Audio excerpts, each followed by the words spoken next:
Coming up on Network Africa, tensions are high ahead of a controversial constitutional referendum that could extend Burundian president's tenure in office. The Norwegian Refugee Council reports the number of internally displaced persons in Africa has doubled.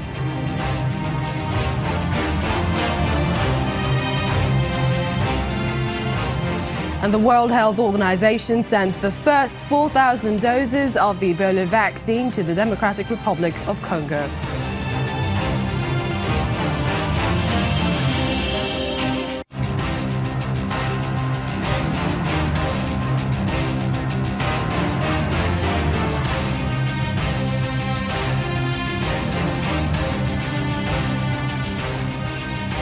Hello and welcome to the program. I'm Millicent Walker. We begin in Burundi, where tensions are high ahead of a controversial constitutional referendum as citizens will participate in a vote that could extend the tenure of President Pierre Nkurunziza in office. The small Central African nation has been unstable since 2015 when the president decided to seek a third term in office, something his opponent says is unconstitutional. Campaigns for Burundi's May 17 constitutional amendment referendum have come to a close, with both the yes and no camps holding their final rallies amidst rising tension ahead of the vote. One of the sections of the law in the controversial referendum vote to be amended is on presidential term limits that could see Pierre Nkurunziza's rule extended for at least a decade. Human rights groups say they do not think the vote will take place in a free and fair climate, while there have been sporadic incidents of violence and abductions. You should listen to those who will tell you to vote yes, and if there are those who will tell you to vote no, listen to them as well. Only you know what's in your hearts.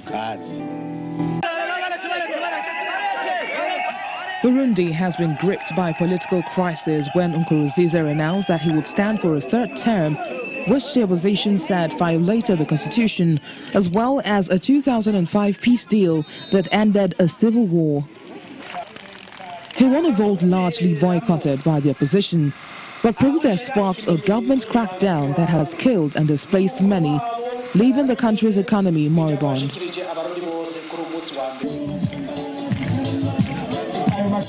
The referendum will decide whether to amend the constitution to extend presidential terms to 7 years from 5. The proposed changes would limit the president to 2 consecutive terms, but would not take into account previous terms, potentially extending Nkurunziza's rule to 2034. Critics say this is a likely step towards Nkurunziza seeking a life presidency. Well, joining us in the studio for more on this, talking about Burundi's constitutional reform, is an African affairs analyst at TK Today. Good to have you on the program. Always a pleasure. Now, there have been reports of incessant incidents of violence and abductions in Burundi. We hear Friday alone 26 people were murdered in cold blood. Are there fears of renewed violence? Definitely. I mean, it's been going on for years now, and there seems to be no serious attempt by the government to stop the spate of violence. In most cases, this violence is being committed on behalf of the government, and especially through the militia, and the youth groups that are aligned with the government and the military too. And of course, you can see that the opposition essentially has been decimated. And the opposition is not exactly as strong as it used to be some few years back, because a lot. Yeah. And this is also to say that because the referendum is taking place tomorrow, do you think a lot of people feel that it's going to be a yes for the president rather than a no? Because it could go and it could be no. I'm not. I do not. You're talking about a maximum ruler. He has made it very clear that he will brook no opposition in Burundi. And so you're talking about what kind of electoral commission that is going to be neutral. Neutrality is not expected. Neutrality is not what we're going to see ultimately at the end of the day, because his government is firmly in control of the electoral body. So I think it's just about fulfilling all righteousness in terms of the referendum. He has seen what has happened in other parts of the continent, even in spite of the miracle that is going on in Rwanda. But Paul Kagame had to seek a change of the constitution to accommodate his ambition to remain in power. And then we're also having problem in the DRC with Joseph Kabila also, who had tried, so unsuccessfully till now to also seek a change in the constitution to allow him remain in power.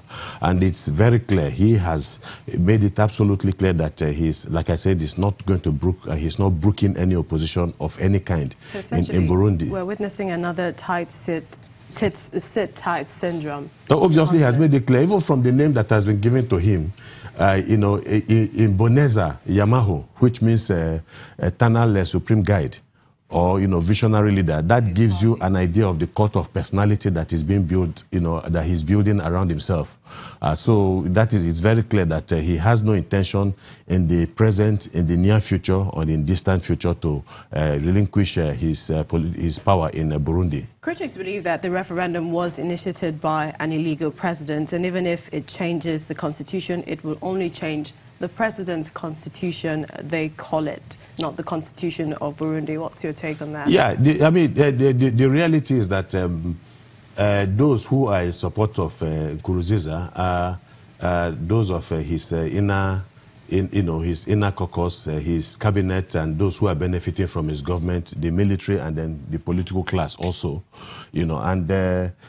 so there is no doubt really, that he will do what he has to do really to remain in power. But there is no doubt that the international community and the regional powers also are not in sync with Nkurunziza with regards to what he has been doing, and they have made attempts in the past to try to, broker peace in Burundi. Obviously, he has a completely different kind of mindset, in terms of what is going to happen or what happens in Burundi. So, for him and the members of his junta, it's all right. I mean, whatever he does, but like I said, others outside of Burundi are not exactly enamored by what he has been doing, and it's clear that he is sitting on an illegality in Burundi, and that is why the country is in chaos, and that the citizens of Burundi are up in arms. Of course, we all know the consequences of what is going on in Burundi. 400,000 Burundians are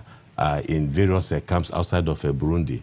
And even those ones are not safe, because you now have people coming in from across the border from Burundi to also attack, their citizens that are outside of Burundi. A most unfortunate situation in Burundi. The referendum is to hold tomorrow. Should it hold?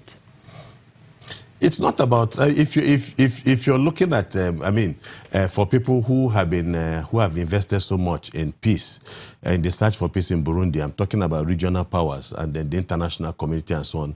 It's an illegality. Everybody knows that he's trying to impose himself on Burundi. So for them, they would have preferred a different solution to the crisis in Burundi. But for Nkurunziza and his government, and that is what matters, because he is firmly and effectively in control of Burundi, and will do whatever he has to do. So the election, regardless of what we think, of what the international community think, is going to go ahead, because he's in charge. He's in control of the levers of government. So what should the AU, the international community, EU and the UN do at this point in time? They were involved in brokering the Arusha Accords back then. What's happening now? I think it's going to be very difficult. It's going to be very difficult because the opposition, the balance of power has swung firmly, towards Nkurunziza. And so if you have a situation, for instance, where the opposition is able to some extent, sabotage his government and ensure that governance does not continue, and then you know that it empowers the international community to a very large extent to also come in and try to broker, peace. But like I said, he has spent the past 4 or 5 years decimating his opponents. So the opposition, even if they are they have formed they are in alliance, is exceedingly very weak. And so as long as you have an opposition that is very weak, really, there is really not so much that the international community will do. But if the level of violence increases exponentially in Burundi, then they will have no choice than to get more involved in Burundi. All right. Some also say they see President Pierre Nkurunziza going for a fourth term. We know that the referendum initiated sees his rule extending to 2034. Yeah. Well, again, we just the same kind of complaints we've been having, with some of the maximum rulers, in Africa.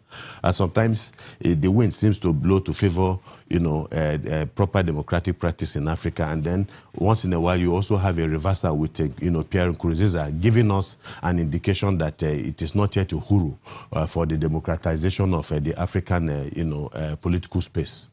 All right, we'd like to thank you so much, African Affairs Analyst Ajike Chude, for coming on the program. It's always a pleasure. Thank you.